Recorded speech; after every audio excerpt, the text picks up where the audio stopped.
25નું બાંધકામ ચાલી રહ્યું છે. તે બાબતે સર્વિસ રોડ બનાવવા માટેની સરકારશ્રી તરફથી સૂચનાઓ મળેલી છે.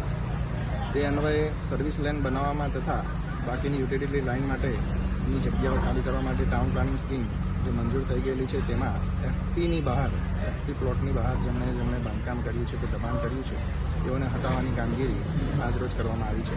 આ કામગીરી માટે તેઓને સમયાંતરે નિયમાનુસારની નોટિસો પણ ઇસ્યુ કરવામાં આવેલી હતી અને તે નોટિસો અન્વયે નગરપાલિકા ખાતે કોઈ પણ રજૂઆતો મળેલી નથી, જે અન્વયે હુકમ કરી આજરોજ કાર્યવાહી કરવામાં આવી છે. કેટલી મિલકતો અંદાજિત 25 જેટલી મિલકતો છે જેને આ અસર થઈ રહી છે.